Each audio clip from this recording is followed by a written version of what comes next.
Los 90, época que fue marcada por cosas como el grunge y el hip hop, no la tuvo nada fácil si nos referimos a cosas relacionadas a la animación. Si dejamos cosas obvias como el anime, en Occidente, no existían opciones que se podían considerar de calidad, menos en una época donde Hanna-Barbera, después de dar todo en los 80, no hacía más que dar pena ajena intentando adaptarse a la época, demostrando que lo suyo ya no daba para mostrar cosas para la tele.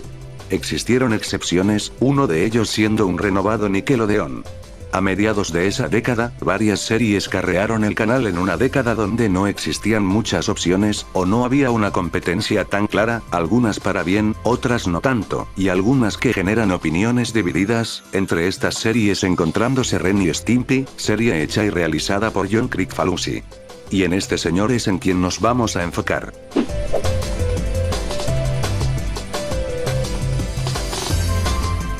...1997, fue un año curioso, a la vez que turbio, en la carrera así como vida personal de esta persona. Después de que la cadena lo despidiese 5 años atrás, regresó a Spunko, un estudio de animación que tiempo atrás fue fundado por él y otras personas, donde ahí realizó varios proyectos, y uno de ellos, el que nos trae al tema de este video. Hello, I'm George Licker, American.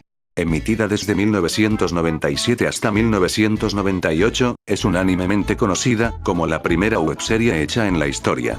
Como en ese entonces Newgrounds estaba en pañales, muchas animaciones se subían en sitios como Shockwave, y esta serie fue una de ellas.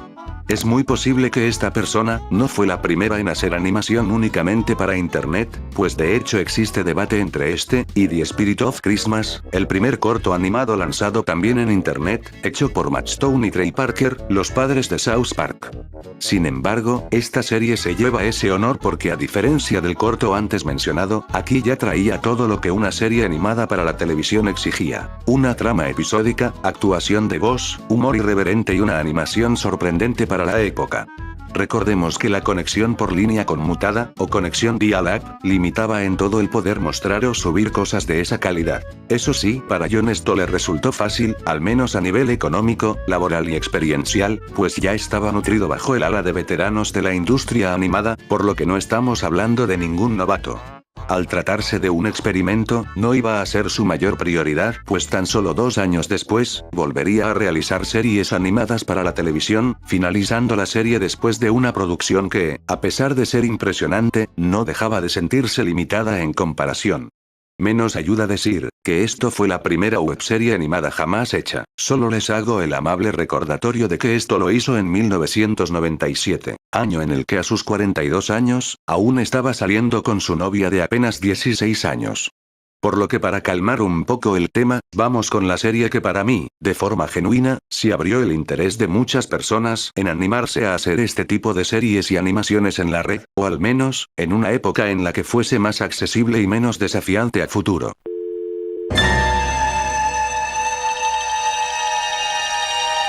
No solo Kricfalusi entró en esto de las webseries en sus años más primerizos, sí existió una serie la cual sirvió como ese efecto dominó que motivó a propios y extraños en animarse a sacar sus propias animaciones a internet. Para mí, ese honor se lo lleva El Séptimo Portal. Una serie original cuya trama simple, parecida incluso a la de un isekai, pero con una animación de alta calidad para la red, lo convirtieron en un éxito en Shockwave. Puede que no suene espectacular, pero pasa y resulta que esta webserie impresionó a varios internautas del sitio, al darse cuenta de que la misma fue realizada por nadie más, ni nadie menos, que Stan Lee. Así es, el padre amo y señor de los cómics. Al igual que con John, a Stan no se le hizo tan difícil invertirle dinero a un mini proyecto a corto plazo, la diferencia es que, por el ruido de su nombre, se las ingenió para poder lograr que algunas televisoras transmitieran el show, al menos en algunas regiones de Sudamérica y Europa. Mucho antes que Happy Tree Friends, El Séptimo Portal ya lo ha logrado por ser el apadrinado de Stan Lee. Incluso, se tenía planeado una película basada en dicha serie, planes que finalmente se vinieron abajo, cuando ocurrió el estallido de la burbuja.com. Suena raro decir que Stan Lee hizo una webserie, en una época en la que casi no existía eso, con pocos representantes dignos como Joe Cartoon, y eso que solo se trataban de animaciones básicas que duraban unos segundos. Pero él tenía una motivación, pues uno de sus objetivos al haber hecho esta webserie, así como Stanley Media, una empresa que se dedicaba a la publicación de contenido exclusivo para la red, era mostrar al internet como una herramienta, algo importante para crear franquicias de superhéroes para, con suerte, su posible adaptación a los medios tradicionales como la televisión. Esa forma de pensar, no solo hizo que se despertara interés en varios usuarios en realizar animación independiente, sino que con esto, indirectamente, levantó a varias personas a hacer esto posible, sin caer en prejuicios o en sentirse limitados en comparación. Claro que a finales de los 90 esa limitante era entendible, pero afortunadamente para la gente entusiasta de la animación web, la espera no sería larga, para cuando llegó 2002.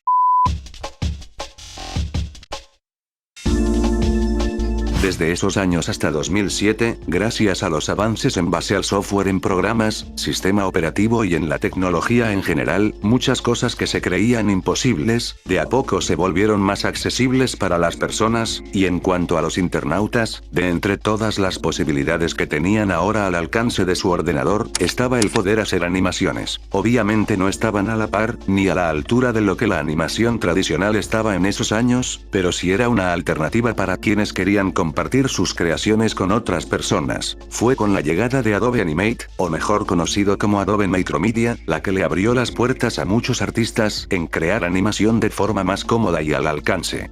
Es cierto que para 1996 aún existía el programa, pero digamos que aún estaba en pañales, y no tendría las características suficientes si no empezado el nuevo milenio. Con gente veterana de la animación abandonando el barco de las series animadas hechas para internet, ahora la gente con poca o nula experiencia en cuanto a animación tenía que rifársela para poder llenar ese pequeño hueco. Pero había un problema. A pesar de la existencia de sitios como Albino Black Sheep y Shockwave, estos tenían unas políticas de contenido más restrictivas y corporativas que limitaban, de cierto modo, a los artistas. De ahí el por qué series como Joe Cartoon tenían su propio sitio web para compartir sus animaciones, sin el temor a un baneo por parte de estas páginas. Sin embargo, fue ahí cuando Newgrounds entró al juego, con ya varios años en el sitio, de hacerse un nombre, y de ofrecer un enfoque más comunitario. La migración masiva de creadores y usuarios a ese sitio se convirtió en algo inevitable, al ofrecerle a los artistas más libertad que en otros de su misma índole, dejando casi en abandono a estos sitios. A pesar de que Internet no era tan masivo como lo es ahora, fue en ese periodo donde muchas animaciones hechas en Flash tuvieron su primer auge, que con el paso del tiempo se haría más a notar. Un ejemplo sería Xiao Xiao, hecha en 2001, pero popularizado tiempo después gracias a su animación fluida, así como secuencias de pelea al estilo Matrix muy sorprendentes, más para ser hecho en Flash en esos años. De hecho, esta animación influyó también en dos cosas, en la creación de un videojuego Flash llamado Electric Man 2, lanzado 6 años inspirado en dicha animación, y en Animator vs Animation, que ese es otro ejemplo que se debe hablar. La mítica animación 9 hecha por Alan Becker, inspirándose en el concepto de los Stickman tiempo atrás por Xiao Xiao, innovó por lo ingenioso de su concepto, rompiendo la cuarta pared usando uso de la animación Flash del Stickman, de una manera tan brillante, que ya hoy en día, se terminó convirtiendo en una serie de culto en cuanto a animación Flash y animación web se refiere. Pero si tenemos que hablar de series de culto, Happy Tree Friends de ley tiene que estar. Inició como cortos para internet, pero su popularidad traspasó este charco, al emitirse en canales como MTV, gracias al morbo que generó su premisa, una animación y diseño que parecía infantil, y te terminaba mostrando algo que solo lo replicaría el crimen organizado. Aunque claro, no todas las animaciones web en ese entonces, se basaban en un humor irreverente ni en violencia caricaturesca. Salad Fingers es el mejor ejemplo de ello. Hello. Cuya animación, diseño de personajes, y hasta el ambiente que lo rodeaba, llamó la atención de muchos internautas, tal es así, que incluso en una época donde no había mucha información, ni de su creador, ni de lo que había más allá de la serie, muchos genuinamente pensaban que la serie lo había hecho un loco perturbado mentalmente de la cabeza. Cosa que si bien nunca fue el caso, todo lo que les mencioné anteriormente, lo ayudaron para generarle tanto su propia identidad, como su posterior popularidad y estado de webserie de culto. En fin, en esa época existían más animaciones hechas gracias a Micromedia Flash, algunas no siempre siendo subidas en Newgrounds, y como prueba tenemos que irnos a Latinoamérica, más en específico, a México. pollo. Hola, Patricio, vamos a fumar mota. Vamos por el pollo. Sabiendo del furor que estaba tomando la animación en internet, nace ahuevo.com, que posteriormente, y por la popularización de animaciones protagonizadas por huevos caricaturizados, sería cambiado a Huevo Cartoon. Animaciones que se inspiraban en las vistas en Joe Cartoon, pero con un toque mucho más mexicano, y con personajes ya más recurrentes y establecidos. La idea era algo arriesgada, pues si de por sí, la cantidad de gente que usaba internet en Estados Unidos no era tan grande, ahora imagínense en Latinoamérica. Afortunadamente, el concepto fue un éxito, tanto así, que en 2006 lanzaron su primera película animada, así como su estudio de animación propio. No fue la única de su tipo, existiendo también animaciones como Alejo y Valentina, pero ya más o menos entienden la idea de lo que les dije, que en su primer auge existieron muchísimas animaciones y webseries. Sin embargo, nos tenemos que ir a la que para mí, fue la que ayudó bastante a popularizar mucho más a lo que era en ese momento, un nicho entre usuarios.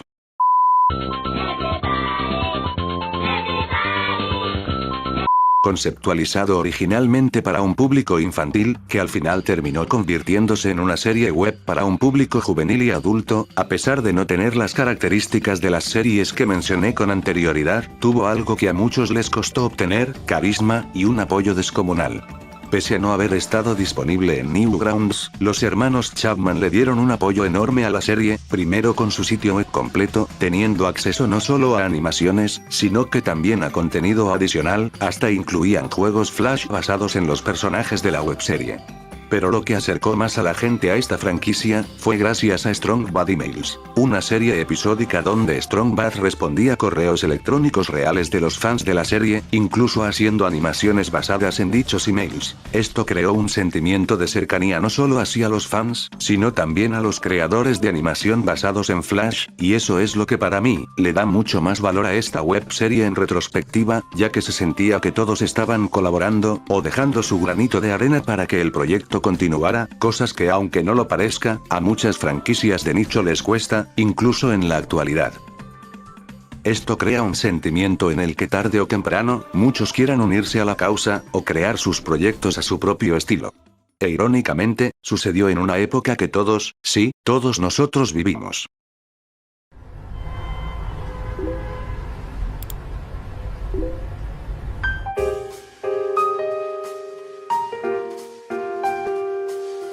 Debido a la popularidad arrasadora que YouTube estaba obteniendo, no la mayoría, pero sí muchos artistas decidieron moverse a ese sitio, gracias al fácil acceso que este sitio poseía en comparación con Newgrounds.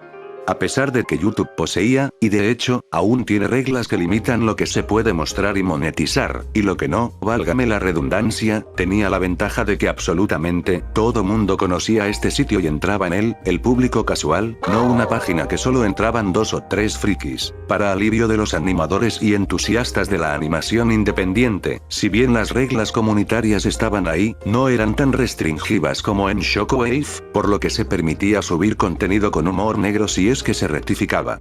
Por lejos, es la época donde más salieron animaciones y series web de culto, y me atrevería a decir que nostálgica, pues fue la época con la que todos, o la gran mayoría, hemos crecido. En Latinoamérica, Internet estaba siendo un poco más accesible para las personas, y para quienes no tenían ese privilegio, podían ir a los ciber para tener dicho lujo con el costo de 10 pesos la hora. De ahí hacías 3 cosas, o te metías al Face arriesgándote con que un chismoso se meta a tu cuenta, o a regañadientes ibas para acabar una tarea, o te metías al sitio para ver vídeos por YouTube, en especial esta serie. Un ejemplo de cómo las webseries influenciaron muchísimo en esta región, fue Complete a la Beach. Lanzado originalmente en 2009 para YouTube y Newgrounds, pero popularizado en el primer sitio antes mencionado, gracias a su humor irreverente, a su lenguaje fuerte y a sus tramas absurdas, como las mini historias parodiando a sagas como Super Mario, Pokémon, o The Legend of Zelda, la posicionaron no solo como un clásico de culto, sino que hoy en día se sigue recordando, sea por memes, o escenas de los primeros capítulos. Curioso que también suceda con las animaciones de Negas. Irónicamente, haciendo animaciones en 2009, pero popularizándose años después, se haría reconocido también por muchas personas casi por las mismas razones que por la serie de Darker, con la diferencia de que ahora, exceptuando las parodias, las tramas no se llevaban a cabo en entornos fantaseosos, sino en situaciones cotidianas como en un supermercado, una tienda de comida china, o hasta en el entorno laboral, como la saga de Don Maquila. Aunque la cosa no quedó solo con México, en Sudamérica también se vivió ese furor por las webseries animadas, como los capítulos de Alejo y Valentina subidos esta vez a YouTube, o con series nuevas como Personas Sectáceas, una webserie chilena. Y hasta Europa también se metió al ruedo aunque no lo parezca. Marca, un diario español de información deportiva, en 2007 lanzaría Marcatoons, cortos animados exclusivos de internet que estaban disponibles tanto en su sitio web como en YouTube, y adivinaron, en el segundo es donde más cogió popularidad, pues parodiaba a los futbolistas del Barcelona y Real Madrid. Si bien hoy en día envejeció asquerosamente mal, la intención y su razón de existir, no se distancian mucho a la de las otras webseries que les comenté. Por su parte, Estados Unidos, quien son los que predominadamente hacen las series web más importantes, además de refritos de capítulos de Happy Tree Friends, otras adaptándose a la página como pasó con Homestar Runner, y hasta algunas reinventándose como lo fue el caso de Animator vs Animation, pasaron muchísimas, en serio, muchísimas series y conceptos nuevos, casi como si de exprimir un limón hasta la última gota se tratara. Por mencionar los más importantes en ese tiempo, están Charlie the Unicorn. Basándose en la fascinación que la madre del creador tenía por los unicornios, Jason Steele lanzó dicha serie web originalmente para Newgrounds, sitio donde de hecho ahí hasta acreditó a su madre, pero no fue hasta que subió los capítulos en YouTube, donde la fama de dicha webserie incrementó, subiendo y migrando todo el contenido ahí, hasta su final en 2021. La influencia que dejó Joe Cartoon seguía presente, pues los cortos de ASDF Movie lo demostraban. Con un enfoque más directo y basado en pequeños cortos en un mismo video, reinventó la fórmula sobre esta clase de animaciones web, y más importante que eso, dándole su propio toque y personalidad, una muy simplista pero que calzó también en esos años que se volvió casi atemporal. Es muy posible que esta época sea la que más nos ofrecieron series solo para internet, y los que más calidad poseían, pero aún si revisitara todas, para mí fue un poco obvio mencionar cuál de todas es la más importante, o al menos la más popular en su tiempo. Estoy casi seguro, de verdad, casi seguro de que alguna vez, alguien oyó de esta webserie antes, o hasta después de su finalización. Creado por Ed Gold, esta webserie animada era una originaria de Newgrounds, pues uno de sus primeros cortos se lanzó ahí.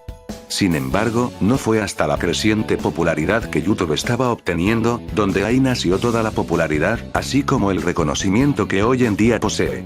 Con los personajes basados en los que participaron en la serie, las tramas episódicas, pero con un alma y un carisma intocable.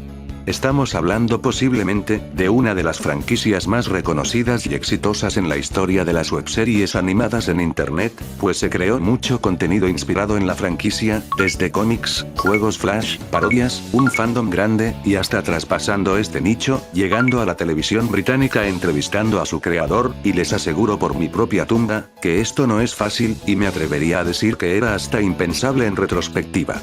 No obstante, una gran popularidad como esa también conlleva a polémicas y dramas, pero que sin duda la más triste, fue la muerte de Ed Gold, quien estaba luchando contra la leucemia desde 2006, hasta que perdió la batalla en 2012, justo en el pic de su franquicia. Por tanto, Tom Richwell tomaría las riendas hasta lo que parecía su final 10 años atrás, en 2016. Si bien hoy en día siguen lanzando cortos, así como salieron a la luz controversias, una de estas bastante turbia, el legado que marcó la serie en esos años es incuestionable, y más para la gente muy fan de este nicho. Lastimosamente, a partir de aquí las cosas no se ponen tan buenas, ya verán por qué.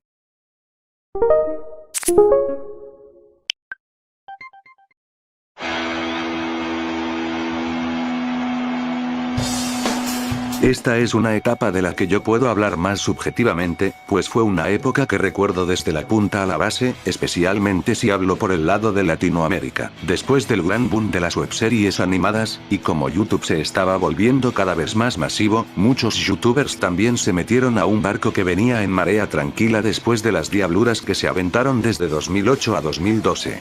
Desgraciadamente, fue ahí donde, válgame la redundancia, la calidad de los shows bajó. Estas personas, sí es verdad que marcaron la infancia de muchos, y fueron pilares para lo que sería YouTube en años por venir, nada más vean 2015. Pero les hacía falta la creatividad y la calidad que anteriores animadores, así como artistas y escritores poseían. En Latinoamérica teníamos a series como La Familia del Barrio. A pesar de ya haber existido en 2008, no fue hasta 2013 que subieron nuevamente cortos a YouTube, y hasta una serie en MTV con todo el elenco y entorno rediseñado. Sin embargo, y si bien no niego que en las primeras temporadas y cortos, el humor escatológico, vulgar y mexicanizado, podía dar gracia, conforme pasaba el tiempo se volvía cada vez más rancio y repetitivo. Hola amigos, esta es una que todos se saben. FNAF HS. Creada por Edo-chan, aprovechando la popularidad que en ese momento cosechaba Five Nights at Freddy's en sus primeros años, lanzó esta webserie animada, y fue un éxito total en este nicho. Sin embargo, era más por la popularidad y por el nombre de ambas cosas, refiriéndome a Edo y a FNAF lo que la puso en ese estatus, pues nunca dejé de ver la serie como la secu, pero animada y con versiones humanizadas de la franquicia de Scott Cawthon. Esta definitivamente tiene una situación amor-odio, pues es tanto nostálgica como mala por igual, pues la reputación de Edo tampoco ayudaba, siendo hasta muy odiada en algún punto. Uno que en retrospectiva tampoco era para tanto, y eso que tenía cola que le pisaran. Pero si hablamos de gente funable, el señorito Gema de Diamante nos vino con Undertale, intento de webserie que en su momento, a mí nunca me dio gracia, y ahora revisitándolo, es peor de lo que imaginé, pues es básicamente padre de familia, pero con el peor estilo de humor posible, una animación, entre muchas comillas, que son simples dibujos, sin casi nada de movimiento, y con un humor que hasta trata a la gente decente como estúpida, explicando chistes o hasta la trama misma como si de una parodia muy mala se tratara. Y hasta creadores de la anterior era decayeron, con gente como Negas explotando hasta el hartazgo series como Niño Rata, y si no era eso, era Popa, que al principio ambas ideas eran buenas, una al hacer sátira de algo como lo eran los Niños Rata en ese tiempo, y otra por ser tan estúpida que daba gracia, pero que los terminó estirando más que un chicle, a tal grado que ya no daban risa. Incluso en Estados Unidos, también se notó ese efecto de los youtubers metiéndose al ruedo, pongo de ejemplos a Smosh y sus series, Super Smosh y Smosh Babies, o Fre, con It's Fre, y su posterior popularización cuando este trabajaba junto a Nickelodeon.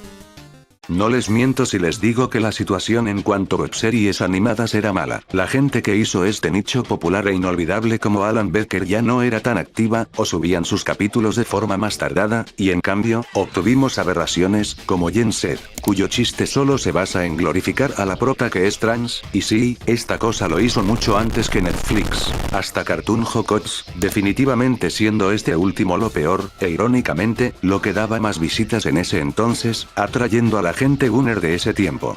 Lo bueno de toda esta calamidad, es que a menos en cuanto popularidad y viralidad, hubo dos series que podrían catalogarse de calidad, o si quieren, mirables sin que frunzas el ceño de la pena ajena, o te arranques los ojos con una cuchara.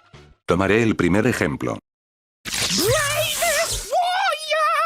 Realizado por Pendleton Ward, el mismísimo creador de Hora de Aventura, lanzó esta serie en colaboración con Cartoon Hangover, originalmente como un piloto presentado en 2009 para ser transmitido en televisión, no lográndolo sino hasta casi 16 años después.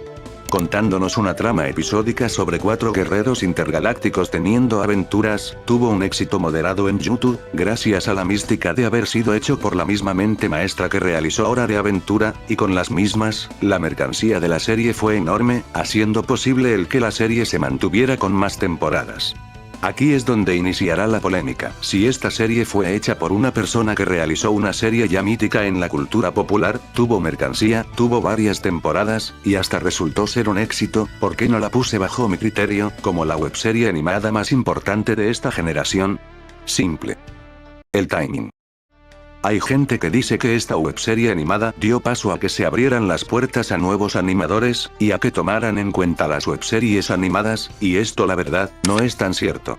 Como dije, tuvo un éxito moderado, pero si vieron lo que les dije anteriormente, YouTube en ese entonces, estaba infestado por webseries animadas como, esta madre.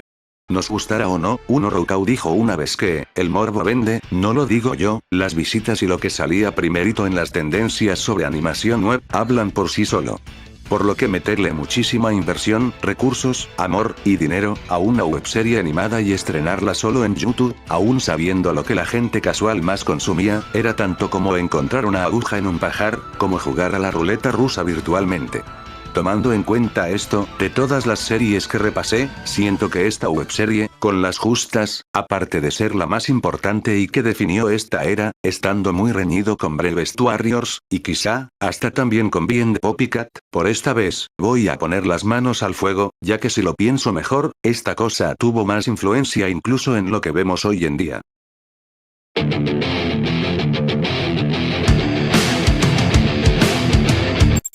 Monty Young, el creador original de la serie, no era ajeno en lo que se refería a lanzar animación o videos para internet. En 2007, ya había experimentado y lanzado series como Death Fantasy, o animación CGI protagonizados por Masters y Samus Aran.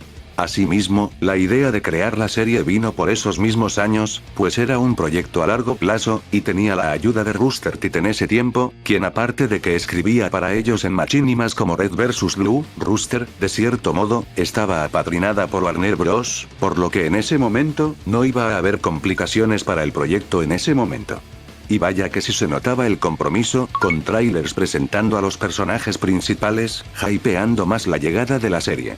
En esta ocasión, los episodios se estrenaban en el sitio web de Rooster Teeth, y posteriormente en sitios como YouTube, aplicando el mismo movimiento que series como Homestar Runner y Joe Cartoon hicieron en el pasado, aunque esta vez para publicitar la productora, no la serie únicamente. Y fue un completo éxito.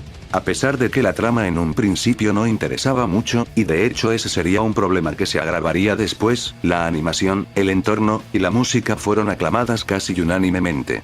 En este video, vimos que muchos animadores utilizaban animación flash, en algunos casos más privilegiados, animación tradicional, y utilizaban recursos simples o básicos, pero compensándolo con un humor, y una historia episódica que le gustaría a todos. Monty decidió poner toda la carne al asador en esos tres aspectos. Ahora, esta es la parte que sí hablaré con más detenimiento, pues lo crean o no, estas tres cosas tuvieron más peso en el futuro para las webseries. Usando esta vez animación pre-renderizada en 3D, Rooster Teeth hizo algo que en ese entonces nadie se había animado, o siquiera se le hubiese ocurrido la idea hacer. Lo que consigo, llevó a que cosas como las secuencias de pelea se viesen increíbles, y eso que todo se estaba realizando en un programa que limitaba mucho a hacer eso, como por ejemplo que en algunas escenas la animación podía sentirse tosca, debido a limitaciones de Poser, el programa que utilizaban para la realización del show. Gracias a que la premisa de los personajes de Ruby estaban inspirados en personajes clásicos de cuentos de hadas como Caperucita Roja o Risitos de Oro, hasta en detalles mínimos como de que cada personaje tiene un color asociado conforme la inicial de su nombre, la forma en que representan a los personajes, al igual que el cómo ambientan los escenarios, le dieron esa identidad única que a varias webseries animadas le faltaron en ese año. Y lo de la música sí que es digno de estudio, ya que se nota que ahí es donde más la serie brilla.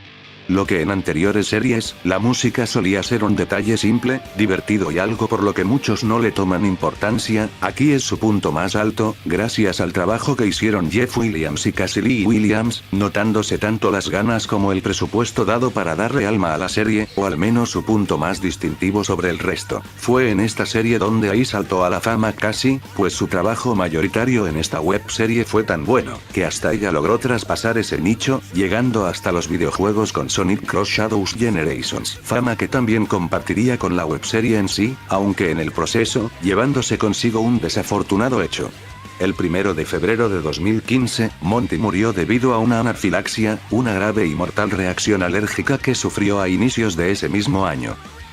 En algunos casos, las series que vimos anteriormente, tuvieron el detalle de que, a causa de la obsolescencia, o en casos más extremos, la muerte de uno de sus creadores, quien normalmente toma el mando de la serie, va directamente a terminarlo lo más pronto que se pueda. Pero en el caso de Kerry Shawcross y Miles Luna, decidieron hacerlo al revés. A partir del volumen 3, la publicidad que se le dio a la serie fue masiva. Como dije anteriormente, cosas como su historia se vieron afectadas, o replantadas debido a la muerte de su creador, sacando cosas o revolviéndolas hasta uno abrumarse, si es que uno analiza su lore. Pero en cosas como su presencia, así como publicidad, pues En agosto de 2013, hasta julio de 2024, todo su catálogo llegó a Crunchyroll, incluyendo sus volúmenes futuros. Se sacaron distintos cómics donde nos contaban más acerca de los personajes principales, así como otros que servían como spin-offs para personajes que no se aprovecharon mucho en la serie principal. También se lanzó una serie donde todos los personajes son chivis, satirizando y flanderizando a los personajes a propósito dado a su premisa. Rooster Teeth también llegó a poner a la venta cosas como ropa, accesorios, coleccionables, artículos para el hogar, peluches, y demás cosas relacionadas a la serie. Sin embargo, la popularidad e influencia de la serie llegaron a partir de 2018 hasta 2022, primero con la participación de esta franquicia en los videojuegos, y hasta en la readaptación de la historia a base de un anime. Anteriormente, vimos como los juegos basados en webseries eran meramente flash, pero ahora los juegos en donde estas tuvieron participación, ya no eran hechos por la comunidad o con recursos limitados, ahora estaban hechos por desarrolladoras, y de las más cabronas. Con la llegada de BlazBlue Cross Tag Battle, Arc System Works sorprendió a todos con la inclusión de los personajes de Ruby, por primera vez, viendo como una webserie animada dio el salto a los videojuegos de esa magnitud. Que sí es cierto que ese juego al final resultó ser algo feo, y lo dice un purista de este género, pero el mérito es algo que no se puede borrar ni demeritar. Y si no les bastaba, está también Ruby Arrowfell, hecho por WayForward, desarrolladora responsable de la remasterización de DuckTales, River City Girls, y todos los juegos de Shantae. Y por último, está su anime, Ruby Ice Kingdom, que aunque en la wiki diga que es spin-off, personalmente yo lo noté más como una reinterpretación de la historia, muy parecido al caso de las chicas superpoderosas con Subversión Z por tomar un ejemplo. Si bien en 2024, Warner decidió cortarle la cabeza a Rooster Teeth debido a problemas internos, reducción de costos, el mero hecho de que ni Rooster ni Warner se llevaban tan bien, pérdidas financieras, así como escándalos principalmente provocados por ellos mismos. Bueno, también estos culeros también tuvieron la culpa en algo. Hoy en día la franquicia le pertenece a Viz Media, los que distribuyen y licencian tanto animes como mangas, esos y no tan conocidos como, no sé, Naruto, One Piece, Dandadan, Los Yoyos, One Punch Man, y hasta Kimetsu no Yaiba. Sí, me alargué muchísimo, eso lo admito, pero son tantas cosas que ha logrado Ruby, que no hay punto de comparación hasta ahorita mismo. La serie a algunos no les puede gustar por las razones que se les pegue la regalada gana, pero hay hechos, hay datos, y hay factos señores, desde su animación, hasta la música tematizada y acorde a lo que va la serie, influyeron tanto, que hasta se profesionalizó el hacer webseries, incluso antes de la llegada del streaming masivo. Suelto el micrófono, gente. Lo que nos lleva a la actualidad.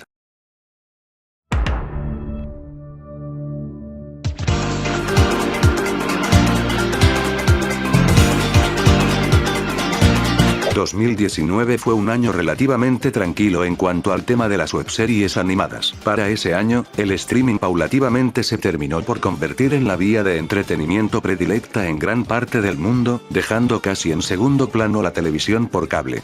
Con servicios como Netflix, Amazon Prime Video, Hulu, HBO Max, Apple TV, entre otros servicios, muchas series, y mirando el vestigio que dejó la serie anteriormente mencionada, decidieron probar suerte en base a su límite, capacidad y potencial. Vixipod, posiblemente la animadora más polémica en la actualidad, y con justa razón eso yo sí estoy de acuerdo, lanza en 2019 dos proyectos que con el paso del tiempo, se harían de una enorme fama. Estos siendo Hello Babos y Hazbin Hotel, con la última terminando por ser su obra magna. Por otro lado, proyectos como Primal o El Tren Infinito, estaban ganando también popularidad, gracias a que sus pilotos fueron exclusivos en internet por sus estudios de origen.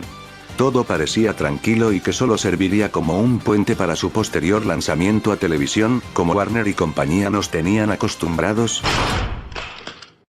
Hasta que la pandemia atacó. 2020 fue un punto de inflexión para todos. Debido a que todos teníamos que estar resguardados en casa hasta que el bicho se fuera, el streaming se terminó por convertir, válgame la redundancia, en la forma de consumo principal en base a entretenimiento, y en general.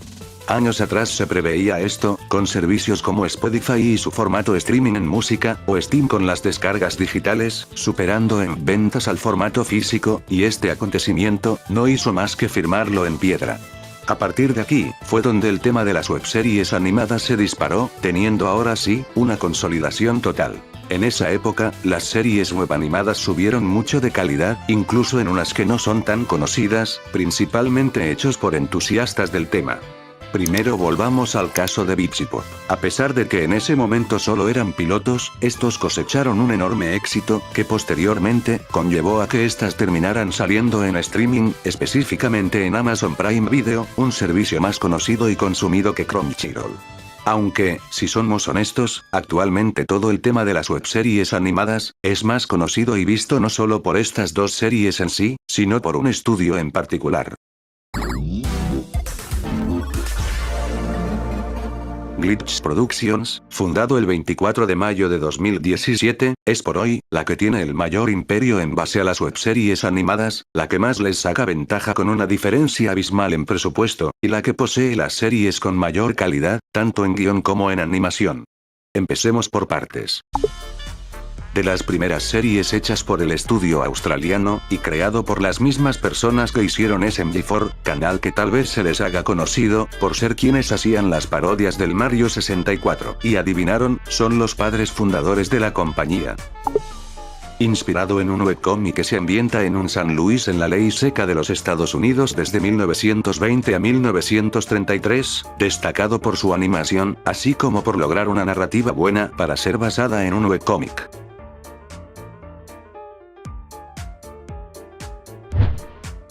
Posiblemente el proyecto más fracasado de Glitch Productions, y el que menos atención mediática obtuvo, a pesar de tener una premisa interesante, una historia con mucho potencial, y una animación que no le envidia en nada a las dos obras más exitosas que vamos a mencionar. Lanzada en 2021, fue elogiada por los espectadores que le dieron una oportunidad en su piloto, destacado por una trama y una ambientación un poco más oscuras que en otras webseries de la época, pero en especial su animación, la cual era sorprendente y definitivamente saca su mayor potencial, siendo uno de sus puntos más altos. ¿Ven por qué les dije que en ese aspecto Ruby influenció más que Bravest Warriors? Incluso, aunque en el tema del renderizado el trabajo lo hacía un Real Engine, llegaron a usar el mismo programa para el modelado en 3D, Autodesk Maya. Dato mata relato. Todavía no se estrena, pero ya llamó la atención de varios internautas, especialmente porque los encargados del soundtrack, son Grant Kirkhope y Jay Kaufman, uno siendo un gran artista musical que compuso temas para Shantae y Shovel Knight, y el otro, una leyenda intocable, encargado de los soundtracks de Donkey Kong 64, GoldenEye 007, y Banjo-Kazooie. De igual forma, fuera como le fuera a la serie, dudo que esta misma llegue a la popularidad que tuvo, y tiene, la franquicia más popular de Glitch con diferencia.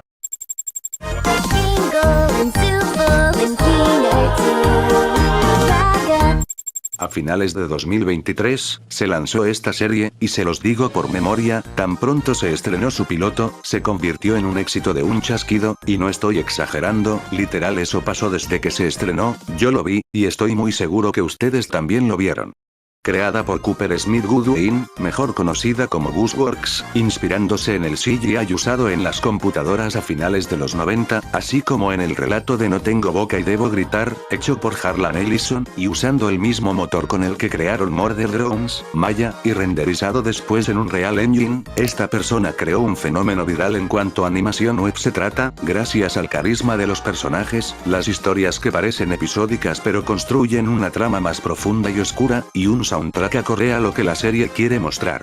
Hasta ahora que subo este video, no hay ninguna otra serie que le iguale en cuanto popularidad e importancia, y hasta el momento, la que está definiendo esta generación, ya tiene mercancía, la cual sirve para seguir financiando la serie, recordando ese acercamiento a su fanbase a lo que hizo Homestar Runner hace tiempo, adaptaciones a manga hechas por CoroCoro, quien es más conocida por serializar los mangas de Pokémon y Beyblade, hasta una nominación a un Annie a mejor animación, la primera vez que una webserie animada consigue este logro. Personalmente, y si la opinión de su servidor tiene cabida, espero le vaya excelente ya con los últimos capítulos realizándose, y de todo corazón, que tenga un final no perfecto, pero sí digno para terminar una serie cuya popularidad, reconocimiento e importancia en este nicho, se la tuvo merecida a pulso, y no acabe en decepción. Hoy en día es fácil decir que las webseries animadas están posiblemente en su mejor momento, principalmente porque el fácil acceso a internet, y el abismal ascenso del streaming, les facilitó mucho más su visibilidad, comercialización y viralidad.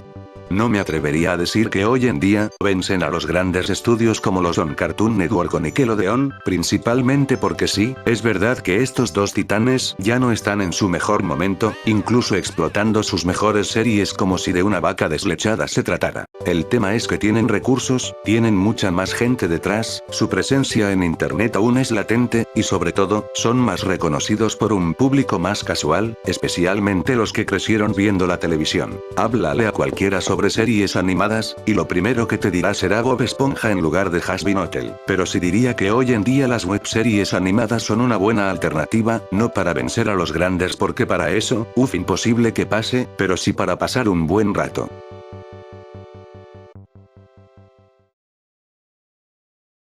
Ahora que vi el guión, y mientras editaba el video, me sorprende mucho cómo este nicho ha evolucionado. Si bien algunos animadores incursionaron en esto en un inicio, todo esto no era más que un hobby, algo que servía para entretener e interactuar con un grupo de personas y amigos. Pero sin embargo, gracias a la ambición de algunos, y de otros que genuinamente sentían que esto podía llegar a más, este pasatiempo también pasó a profesionalizarse, logrando y lanzando cosas que hace 30 años atrás, era totalmente imposible si uno no estaba bajo el ala de Warner o Nickelodeon. Hoy en día, estamos en una época en la que si podemos ver esto como una alternativa, sea la serie que consumas o seas fan. Una que, siento que deberíamos el aprovechar al máximo, ver sus puntos altos y bajos, pues con todo lo que ha salido a la luz, nos damos cuenta que la animación tradicional, no la está pasando nada bien, y no sabemos si esto pueda mejorar, o de lo contrario, que todo deje de ser lo mismo, y nada se sienta igual en un futuro. Solo el tiempo lo dirá.